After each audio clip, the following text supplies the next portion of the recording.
Welcome to the study Sudeep YouTube channel. ಇಂದಿನ ದಿನ ನಾವು ಪೊಲೀಸ್ ಕಾನ್ಸ್ಟೇಬಲ್ನ ಕ್ವಶನ್ ಪೇಪರ್ ಅನ್ನು ಅನಾಲಿಸಿಸ್ ಮಾಡೋಣ. ನೀವೇನಾದರೂ ನಮ್ಮ ಚಾನಲ್ಗೆ ಹೊಸಬರಾದರೆ ಸಬ್ಸ್ಕ್ರೈಬ್ ಆಗಿ ಮತ್ತು ಲೈಕ್ ಮಾಡಿ, ಶೇರ್ ಮಾಡಿ. ಅದೇ ರೀತಿಯಾಗಿ ಮಾರ್ಚ್ ತಿಂಗಳ ಸ್ಪರ್ಧಾ ವಿಜೇತ ಮ್ಯಾಗ್ಝಿನ್ ನೀವೇನಾದರೂ ನೋಡಿಲ್ಲ ಅಂದರೆ ನಮ್ಮ ಪ್ಲೇ ಲಿಸ್ಟ್ನಲ್ಲಿ ಸ್ಪರ್ಧಾ ವಿಜೇತ ಮ್ಯಾಗ್ಝಿನ್ ಮಾರ್ಚ್ ತಿಂಗಳು ಇದೆ, ಹೋಗಿ ಎಲ್ಲರೂ ನೋಡಿಕೊಳ್ಳಿ ಎಂದು ಹೇಳುತ್ತಾ ಸ್ಟಾರ್ಟ್ ಮಾಡೋಣ ಇವತ್ತಿನ ಕ್ಲಾಸ್. ಕೆಳಗಿನವುಗಳಲ್ಲಿ ಯಾವುದು ವಿದ್ಯುತ್ ನಿರೋಧಕ ಉದಾಹರಣೆಯಾಗಿದೆ? ಎ ವಜ್ರ, ಬಿ ಪಾದರಸ, ಸಿ ಕಬ್ಬಿಣ, ಡಿ ಕ್ರೋಮಿಯಂ. ಇದಕ್ಕೆ ಸರಿಯಾದ ಉತ್ತರ ವಜ್ರ.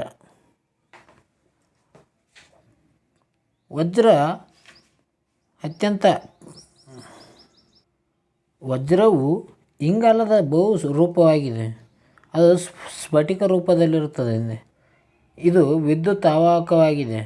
ಅದಕ್ಕೆ ಕಾರಣ ಏನಪ್ಪ ಅಂತಂದರೆ ಮುಕ್ತವಾದ ಎಲೆಕ್ಟ್ರಾನ್ಗಳು ಇರೋದಿಲ್ಲ ವಜ್ರಕ್ಕೆ. ಇದೊಂದು ಒಳ್ಳೆಯ ಉತ್ತಮ ಉಷ್ಣವಾಹಕವಾಗಿದೆ.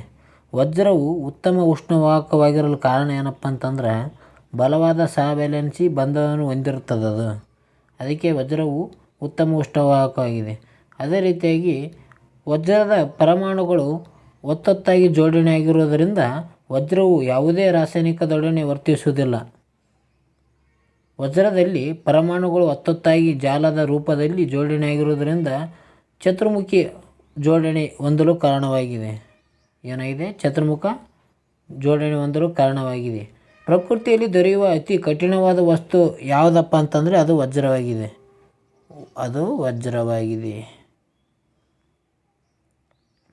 ಅತ್ಯಂತ ಕಠಿಣ ರೂಪದ ವಸ್ತು ಆಗಿದೆ ಇದು ಶುದ್ಧ ವಜ್ರಕ್ಕೆ ಬಣ್ಣವಿರುವುದಿಲ್ಲ.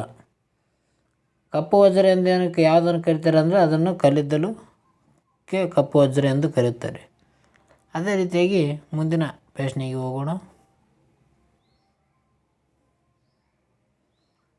ಆಪ್ಟಿಕಲ್ ಫೈಬರ್ ಯಾವ ತತ್ವದ ಮೇಲೆ ಕೆಲಸವನ್ನು ಮಾಡುತ್ತದೆ? ಆಪ್ಟಿಕಲ್ ಫೈಬರ್ ಯಾವ ತತ್ವದ ಮೇಲೆ ಕೆಲಸ ಮಾಡುತ್ತದೆ ಅಂದರೆ ಎ ಡೊಪ್ಲರ್ ಪರಿಣಾಮ, ಬಿ ವಿವರ್ತನೆ, ಸಿ ರಾಮನ್ ಪರಿಣಾಮ, ಡಿ ಒಟ್ಟು ಆಂತರಿಕ ಪ್ರತಿಫಲನ. ಇದಕ್ಕೆ ಸರಿಯಾದ ಉತ್ತರ ಆಪ್ಷನ್ಸ್ ಡಿ ಒಟ್ಟು ಆಂತರಿಕ ಪ್ರತಿಫಲನ. ಆಪ್ಟಿಕಲ್ ಫೈಬರ್ಗಳು ಸಂಪೂರ್ಣ ಆಂತರಿಕ ಪ್ರತಿಫಲನ ತತ್ವದ ಮೇಲೆ ಕೆಲಸ ಮಾಡುತ್ತವೆ. ಇದಕ್ಕೆ ಉದಾಹರಣೆ ಯಾವ್ಯಾವಪ್ಪ ಅಂತಂದರೆ ಮರೀಚಿಕೆಗಳು, ವಜ್ರ ಹೊಳಪನ್ನು ಹೊಂದುವುದು, ಟಾರ್ ರಸ್ತೆಯ ಮೇಲೆ ನೀರು ನಿಂತಂತೆ ಕಾಣುತ್ತದೆ, ಅದಕ್ಕೆ ಈ ಒಟ್ಟು ಆಂತರಿಕ ಪ್ರತಿಫಲನ ಕಾರಣವಾಗಿದೆ. ಅದೇ ರೀತಿಯಾಗಿ ಬೈಸಿಕಲ್ನ ಹಿಂಬದಿಯಲ್ಲಿ ಫಲಕಗಳನ್ನು ಹೊಳೆಯುವುದು ಒಟ್ಟು ಆಂತರಿಕ ಪ್ರತಿಫಲನದ ಪರಿಣಾಮವಾಗಿವೆ. ಅದೇ ರೀತಿಯಾಗಿ ನಮ್ಮ ಮುಂದಿನ ಪ್ರಶ್ನೆಗೆ ಹೋಗೋಣ. ಇವುಗಳಲ್ಲಿ ಯಾವುದು ನಿಜ? ಬೌದ್ಧ ಧರ್ಮದ ಸ್ಥಾಪಕರು ಗೌತಮ್ ಬುದ್ಧ, ಬಿ ಜೈನ ಧರ್ಮದ ಸ್ಥಾಪಕರು Mahavira, C A B 2, D ಇವುಗಳಲ್ಲಿ ಯಾವುದಲ್ಲ. ಇವುಗಳಲ್ಲಿ ಡಿ ಯಾವುದಪ್ಪ ಅಂತಂದರೆ ಇವುಗಳಲ್ಲಿ ಯಾವುದೂ ಅಲ್ಲ. ಇದಕ್ಕೆ ಸರಿಯಾದ ಉತ್ತರ ಎ ಬೌದ್ಧ ಧರ್ಮದ ಸ್ಥಾಪಕರು ಗೌತಮ್ ಬುದ್ಧ. ಸರಿಯಾದ ಉತ್ತರ ಎ ಆಗಿದೆ.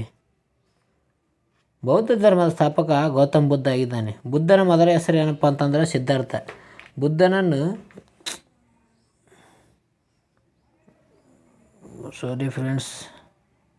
ಬುದ್ಧನನ್ನು ಏಷ್ಯಾದ ಬೆಳಕು ಎನ್ನುತ್ತಾರೆ. ಬುದ್ಧನನ್ನು ಏಷ್ಯಾದ ಬೆಳಕು ಎಂದು ಕರೆದರೆ ಯಾರಪ್ಪ ಅಂತಂದರೆ ಅವರೇ ಜೇಮ್ಸ್ ಅರ್ನಾಲ್ಡ್. ಬೌದ್ಧ ಧರ್ಮದಲ್ಲಿ ಅಷ್ಟ ಅಂದರೆ 8 ಮಾರ್ಗಗಳಿವೆ. ಬೌದ್ಧ ಧರ್ಮದ ಪ್ರಮುಖ ಗ್ರಂಥಗಳು ನೋಡಿದಾದರೆ ದೀಪವಂಶ ಮತ್ತು ಮಹಾವಂಶ. ಬುದ್ಧನ ಬಾಲ್ಯದ ಕಥೆಗಳನ್ನು ಹೇಳುವ ಕಥೆಗಳನ್ನು ಜಾತಕಗಳೆನ್ನುವರು. ಬೌದ್ಧ ಧರ್ಮದ 4 ತತ್ವಗಳು ನೋಡೋದಾದರೆ ಸತ್ಯ, ಅಹಿಂಸೆ, ಆಸ್ತೇಯ ಮತ್ತು ಬ್ರಹ್ಮಚರ್ಯ. ಅದೇ ಬುದ್ಧನಿಗೆ ಸಂಬಂಧಿಸಿದ ತಾಣಗಳ ಬಗ್ಗೆ ಸ್ವಲ್ಪ ಮಾಹಿತಿಯನ್ನು ನೋಡೋಣ. ಬುದ್ಧನಿಗೆ ಸಂಬಂಧಿಸಿದ ತಾಣಗಳು ನೋಡೋದಾದರೆ ಅವು 4 ಇದ್ದಾವೆ. ಅದರಲ್ಲಿ ಒಂದನೇದು ಜನ್ಮಸ್ಥಳ ಯಾವುದಪ್ಪ ಅಂದರೆ ಲುಂಬಿನಿ, ಅದು ನೇಪಾಳದಲ್ಲಿದೆ. ಜ್ಞಾನೋದಯವಾದ ಸ್ಥಳ ಬೋಧಗಯ. ಮೂರನೇದಾಗಿ ಮೊದಲ ಬೋಧನೆ ಎಲ್ಲಿ ನೀಡಿದ್ರು ಅಂದರೆ ಸಾರನಾಥ, ಅದು ಉತ್ತರ ಪ್ರದೇಶದ ಜಿಂಕೆವನದಲ್ಲಿ. 4ನೇದು ಮರಣ ಅಂದರೆ ಮಹಾಪರಿನಿರ್ವಾಣ ಎಲ್ಲಿ ಹೊಂದಿದೆ ಅಂದರೆ ಕುಶಿನಗರ, ಕ್ರಿಸ್ತಪೂರ್ವ 486ರಲ್ಲಿ ಉತ್ತರ ಪ್ರದೇಶದಲ್ಲಿದೆ. ಅದೇ ರೀತಿಯಾಗಿ ಮುಂದಿನ ಪ್ರಶ್ನೆಗೆ ಹೋಗೋಣ.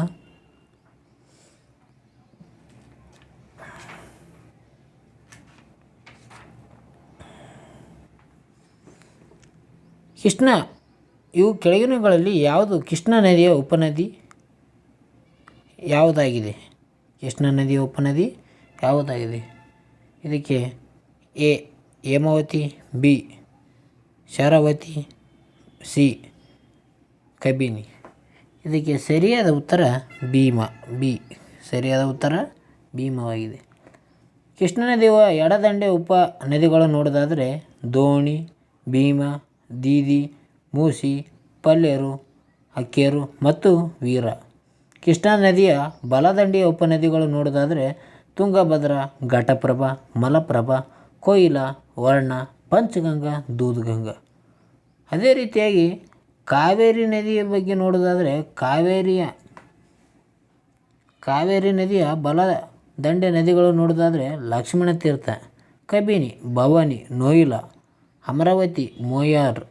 ಶರಾವತಿ ನದಿಯ ಶಿವಮೊಗ್ಗ ಜಿಲ್ಲೆಯಲ್ಲಿ ತೀರ್ಥಹಳ್ಳಿ ತಾಲೂಕಿನ ಅಂಬುತೀರ್ಥದಲ್ಲಿ ಉಗಮವಾಗಿ ಶಿವಮೊಗ್ಗ ತಾಲೂಕಿನ ಉತ್ತರ ಕನ್ನಡ ಜಿಲ್ಲೆಯಲ್ಲಿ ಪಶ್ಚಿಮ ಅಭಿಮುಖವಾಗಿ ಹರಿದು ಹೊನ್ನಾವರದಲ್ಲಿ ಅರಬ್ಬಿ ಸಮುದ್ರ ಸೇರುತ್ತದೆ. ಯಾವುದಪ್ಪ ಅಂದರೆ ಅದು ಶರಾವತಿ. ಇದು ಕಾವೇರಿ ನದಿಯ ಉಪನದಿಯಾಗಿದೆ, ಬಲದಂಡೆಯ ಉಪನದಿ.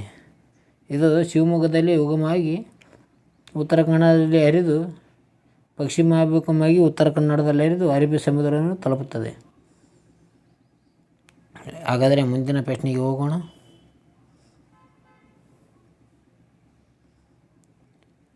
ನಕ್ಸಲೀಯರು ಮತ್ತು ನಕ್ಸಲಿಸಮ್ ಎಂಬ ಪದವನ್ನು 1967ರಲ್ಲಿ ದಂಗೆಗಳು ನಡೆದ ನಗರದಿಂದ ಹಳ್ಳಿಯ ಹೆಸರಿನಿಂದ ಪಡೆಯಲಾಗಿದೆ.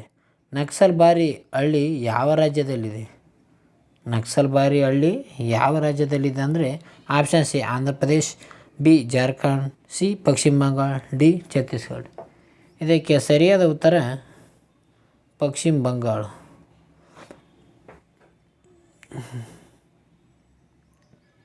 1967ರಲ್ಲಿ ಪಶ್ಚಿಮ ಬಂಗಾಳದ ನಕ್ಸಲ್ಬಾರಿ ಎಂಬ ಗ್ರಾಮದಲ್ಲಿ ಉಂಟಾದ ಘರ್ಷಣೆಯಿಂದ ನಕ್ಸಲ್ ಎಂಬ ಪದ ಉಗಮವಾಯಿತು.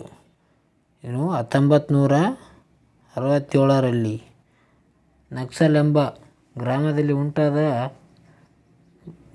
ಘರ್ಷಣೆಯಿಂದ ಈ ನಕ್ಸಲ್ ಎಂಬ ಪದ ಉಂಟಾಗಿತ್ತು. ನಕ್ಸಲ್ ಪೀಡಿತ ಪ್ರದೇಶವನ್ನು ರೆಡ್ ಕಾರಿಡಾರ್ ಎಂದು ಘೋಷಿಸಲಾಗಿದೆ. ನಕ್ಸಲರ ನಿಗ್ರಹಕ್ಕಾಗಿ ಗ್ರೀನ್ ಹಂಟ್ ಹೆಸರಿನ ಕಾರ್ಯಕ್ರಮವನ್ನು ಜಾರಿಗೊಳಿಸಲಾಗಿದೆ. ಯಾವುದು? Green Hunt.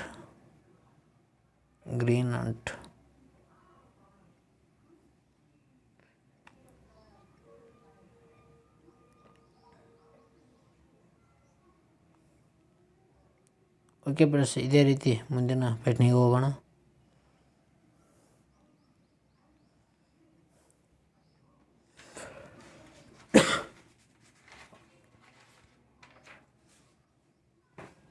ಯಾವ ಗ್ರಹವನ್ನು ಯುರೇನಸ್ನ ಅವಳಿ ಗ್ರಹ ಎನ್ನುತ್ತಾರೆ? ಯಾವ ಗ್ರಹವನ್ನು ಯುರೇನಸ್ನ ಅವಳಿ ಗ್ರಹ ಎನ್ನುತ್ತಾರೆ? A Guru, B Neptune, C Shani, D ಮಂಗಳ. ಇದಕ್ಕೆ ಸರಿಯಾದ ಉತ್ತರ ನೆಪ್ಚೂನ್. B Neptune. ಯುರೇನಸ್ನ ಅವಳಿ ಗ್ರಹ ಎಂದು ನೆಪ್ಚೂನನ್ನು ಕರೆಯುತ್ತಾರೆ. ಅದೇ ರೀತಿ ಭೂಮಿಯ ಅವಳಿ ಗ್ರಹ ಯಾವುದಪ್ಪ ಅಂತಂದರೆ ಭೂಮಿಯ ಅವಳಿ ಗ್ರಹ ಶುಕ್ರ. ಭೂಮಿಯ ಅವಳಿ ಗ್ರಹ ಶುಕ್ರ. ಸೂರ್ಯನು 8 ಗ್ರಹಗಳನ್ನು ಹೊಂದಿದ್ದಾನೆ. ಎಷ್ಟು ಹೊಂದಿದ್ದಾನೆ ಅಂದರೆ 8 ಗ್ರಹಗಳು ಸೂರ್ಯನು ಹೊಂದಿದ್ದಾನೆ. ಅವುಗಳು ಅನುಕ್ರಮವಾಗಿ ನೋಡೋದಾದರೆ ಬುಧ, ಶುಕ್ರ, ಭೂಮಿ, ಮಂಗಳ, ಗುರು, ಶನಿ, ಯುರೇನಸ್ ಮತ್ತು ನೆಪ್ಚೂನ್.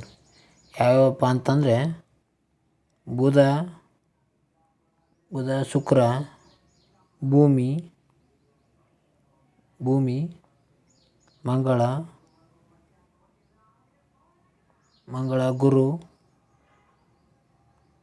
ಗುರು, ಶನಿ, ಯುರೇನಸ್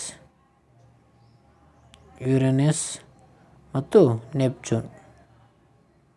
ನೆಪ್ಚೂನ್. ಅದೇ ರೀತಿಯಾಗಿ ಮುಂದಿನ ಪ್ರಶ್ನೆಗೆ ಹೋಗೋಣ.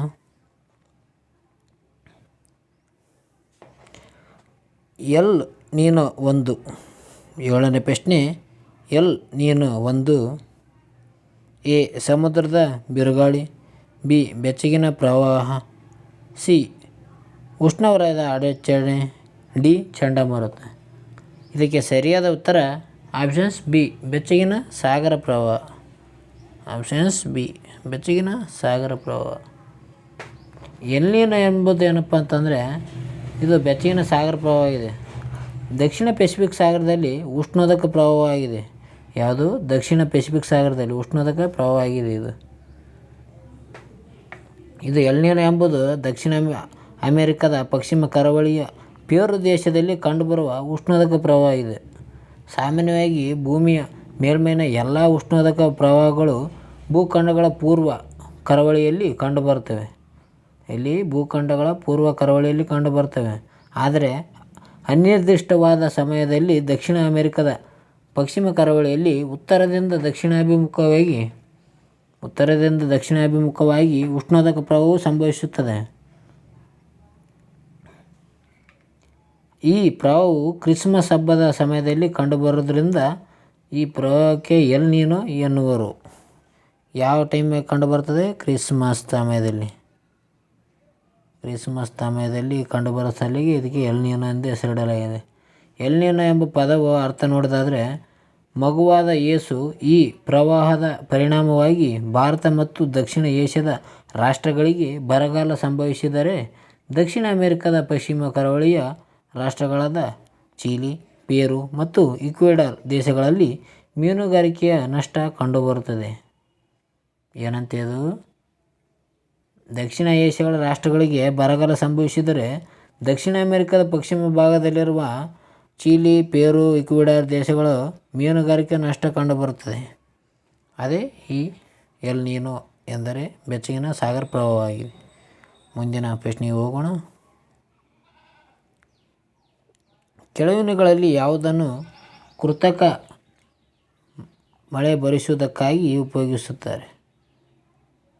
Options A ammonium chloride, B calcium carbonate, C silver iodide, D potassium nitrate. ಇದಕ್ಕೆ ಸರಿಯಾದ ಉತ್ತರ ಸಿಲ್ವರ್ ಅಯೋಡೈಡ್. ಸಿಲ್ವರ್ ಅಯೋಡೈಡ್ ನೋಡೋದಾದರೆ ಇದರ ಸೂತ್ರ ಏನಪ್ಪ ಅಂತಂದರೆ AgL ಇದೆ. ಸಿಲ್ವರ್ ಅಯೋಡೈಡನ್ನು ಮೋಡ ಬಿತ್ತನೆಗೆ ಬಳಕೆ ಮಾಡುತ್ತಾರೆ. ಕೃತಕ ಮಳೆ ಮತ್ತು ಪ್ರಾಜೆಕ್ಟ್ ವರ್ಣಧಾರೆ ಕೃತಕ ಮೋಡ ಬಿತ್ತನೆಗೆ ಸಂಬಂಧಿಸಿದೆ. ಇದು ಮಳೆ ಬರಿಸುವುದಕ್ಕಾಗಿ ಇದನ್ನು ಸಿಲ್ವರ್ ಅಯೋಡೈಡನ್ನು ಆಂಟಿಸೆಪ್ಟಿಕ್ ಆಗಿಯೂ ಕೂಡ ಬಳಕೆ ಮಾಡುತ್ತಾರೆ ಎಂದೆ. ಮೋಡ ಬಿತ್ತನೆಗೆ ಬಳಸಲ್ಪಡುವ ಅತ್ಯಂತ ಸಾಮಾನ್ಯ ರಾಸಾಯನಿಕಗಳು ಯಾವಪ್ಪ ಅಂತಂದರೆ ಸಿಲ್ವರ್ ಅಯೋಡೈಡ್, ಪೊಟ್ಯಾಸಿಯಂ ಅಯೋಡೈಡ್ ಮತ್ತು ಘನೀಭವಿಸಿದ ಕಾರ್ಬನ್ ಡೈಆಕ್ಸೈಡ್. ಅದೇ ರೀತಿಯಾಗಿ ಅಮೋನಿಯಂ ಕ್ಲೋರೈಡ್ ಬಗ್ಗೆ ನೋಡೋದಾದರೆ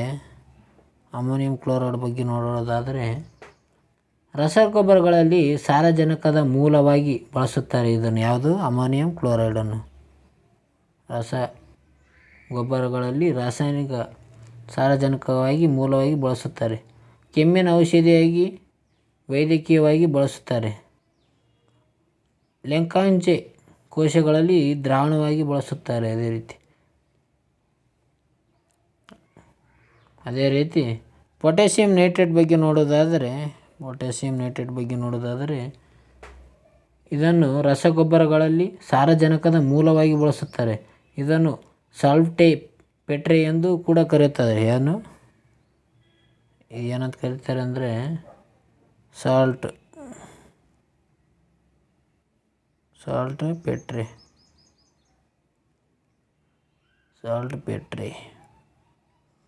ಸಾಲ್ಟ್ಪೇಟ್ರೆ ಎಂದು ಕೂಡ ಪೊಟ್ಯಾಸಿಯಂ ನೈಟ್ರೇಟ್ ಅನ್ನು ಕರೆಯುತ್ತಾರೆ. ಅದೇ ರೀತಿಯಾಗಿ ಕ್ಯಾಲ್ಸಿಯಂ ಕಾರ್ಬೊನೇಟ್ ನೋಡೋದಾದರೆ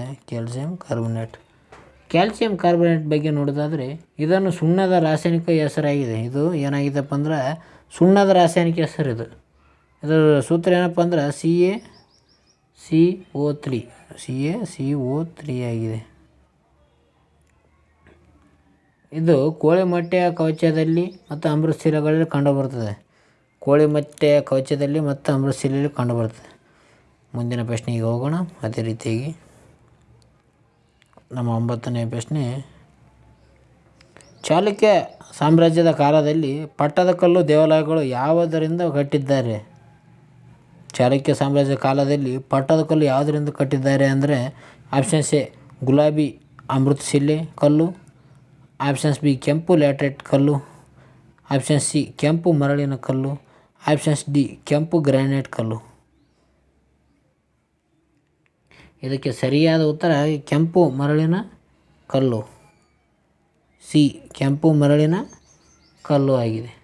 ಕರ್ನಾಟಕ ರಾಜ್ಯದ ಬಾಗಲಕೋಟೆ ಜಿಲ್ಲೆಯ ಪಟ್ಟದಕಲ್ಲಲ್ಲಿ 1987ರಲ್ಲಿ ಇದು ವಿಶ್ವ ಪರಂಪರೆ ಪಟ್ಟಿಗೆ ಸೇರಿದ ತಾಣವಾಗಿದೆ. ಯಾವುದಪ್ಪ ಅಂದರೆ ಅದೇ ಪಟ್ಟದಕಲ್ಲು. ಪಟ್ಟದಕಲ್ಲು ದಕ್ಷಿಣ ಭಾರತದ ಚಾಲುಕ್ಯ ವಂಶದ ರಾಜಧಾನಿಯಾಗಿತ್ತು. ಅದು ಪ್ರಮುಖ ದೇವಾಲಯಗಳನ್ನು ನೋಡೋದಾದರೆ ಇವ್ರದ್ದು ವಿರೂಪಾಕ್ಷ ದೇವಾಲಯ ಮತ್ತು ಮಲ್ಲಿಕಾರ್ಜುನ ದೇವಾಲಯ. ಈ ದೇವಾಲಯಗಳನ್ನು ವಿರೂಪಾಕ್ಷ ದೇವಾಲಯ ಮತ್ತು ಮಲ್ಲಿಕಾರ್ಜುನ ದೇವಾಲಯಗಳನ್ನು 2ನೇ ವಿಕ್ರಮಾದಿತ್ಯನ ಪತ್ನಿಯಾಗಿರುವ ಲೋಕಮಾದೇವಿಯವರು ನಿರ್ಮಿಸಿದ್ದಾರೆ. ಎರಡನೇ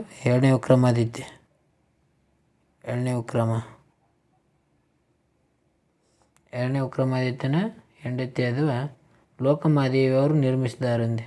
ಪಟ್ಟದಕಲ್ಲು ಅಂದರೆ ಕಿಸುವಳಲು ಎಂದರ್ಥ. ಅದು ಕಿಸುವಳಲು ಅಂದರೆ ಕೆಂಪು ಮಣ್ಣಿನ ಕಣಿವೆ. ಅದೇ ರೀತಿಯಾಗಿ ಇನ್ನೊಂದು ಸ್ವಲ್ಪ ಹೆಚ್ಚಿನ ಮಾಹಿತಿಗೆ ಯುನೆಸ್ಕೋ ವಿಶ್ವ ಪಾರಂಪರಿಕ ಪಟ್ಟಿಗೆ ಸೇರಿದ ಕರ್ನಾಟಕ 3 ತಾಣಗಳು ನೋಡೋದಾದರೆ ಹಂಪಿ, ಪಟ್ಟದಕಲ್ಲು, ಪಶ್ಚಿಮ ಘಟ್ಟ. ಯಾವುದು? ಹಂಪಿ, ಪಟ್ಟದಕಲ್ಲು, ಪಶ್ಚಿಮ ಘಟ್ಟ.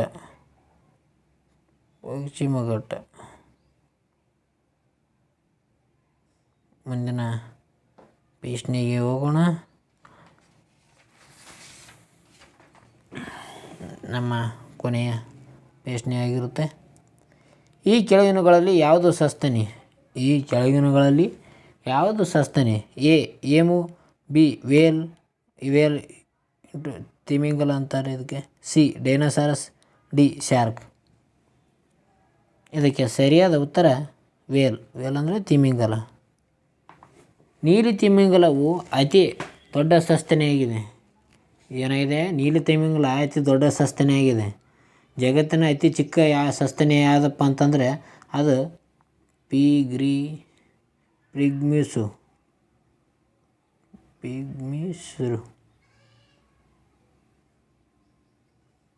ಪಿಗ್ಮಿಸು.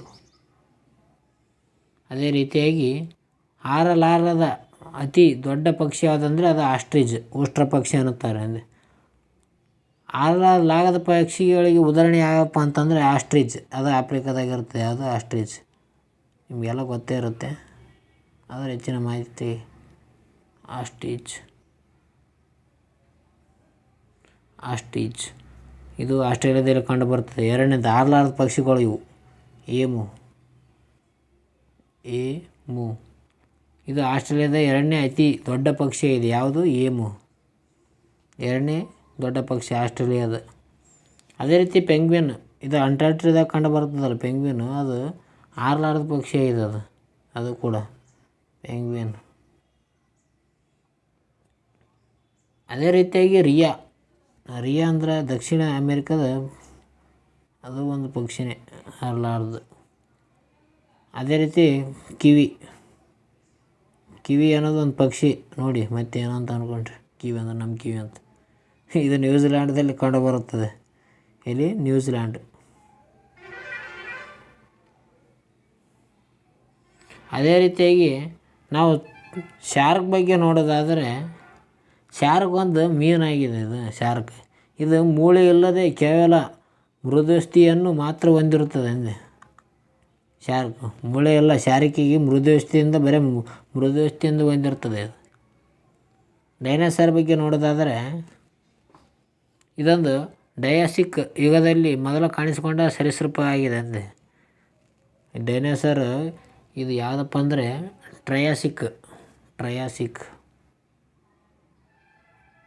ಟ್ರಯಾಸಿಕ್ ಯುಗದಲ್ಲಿ ಕಂಡುಬಂದ ಟ್ರಯಾಸಿಕ್ ಯುಗದಲ್ಲಿ ಕಾಣಿಸಿಕೊಂಡ ಮೊದಲ ಸರೀಸೃಪ ವರ್ಗದ ಪ್ರಾಣಿ ಎಂದಿದೆ. ಪ್ರಸ್ತುತ ಇದು ಅವಶೇಷ ಪ್ರಾಣಿಯಾಗಿದೆ. ಭೂಮಿಯ ಮೇಲೆ ವಾಸಿಸಿದ ಅತಿ ದೊಡ್ಡ ಹಲ್ಲಿ ಯಾವುದಪ್ಪ ಅಂತಂದರೆ ಅದೇ ಡೈನೋಸಾರ್ ಹಲ್ಲಿ. ಅತಿ ದೊಡ್ಡ ಹಲ್ಲಿ ಅದು ಡೈನೋಸಾರ್ ಆಗಿದೆ. ಅದೇ ರೀತಿಯಾಗಿ ಉತ್ತರ ಅಮೆರಿಕದಲ್ಲಿ ಇದು ಕಂಡುಬಂದಿತ್ತು ಅವಾಗ. ಆ ಕಾಲದಲ್ಲಿ ಉತ್ತರ ಅಮೆರಿಕದಲ್ಲಿ ಕಂಡುಬಂದಿತ್ತು. ಓಕೆ ಫ್ರೆಂಡ್ಸ್, ನಮ್ಮ ವಿಡಿಯೋ ಏನೋ ನಿಮ್ಗೆ ಇಷ್ಟ ಆದರೆ ಲೈಕ್ ಮಾಡಿ, ಶೇರ್ ಮಾಡಿ, ಸಬ್ಸ್ಕ್ರೈಬ್ ಅಂತ ಮಾಡದೆ ಮರೆಯೋಕ್ಕೆ ಹೋಗ್ಬೇಡ್ರಿ. ಸ್ವಲ್ಪ ತಿಳ್ಕೊರಿ, ನೀವು ಇನ್ನೊಬ್ರಿಗೆ ಹೇಳ್ರಿ ಅಂತ ಹೇಳುತ್ತಾ, ಸ್ಪರ್ಧಾ ಮ್ಯಾಗ್ಝಿನ್ ಯಾರು ನೋಡಿಲ್ಲ ಪ್ಲೇ ಲಿಸ್ಟ್ನಲ್ಲಿದೆ, ಸರಿಯಾಗಿ ನೋಡಿಕೊಳ್ಳಿ. ಇಲ್ಲಿಗೆ ಈ video ending. Good bye, Tata.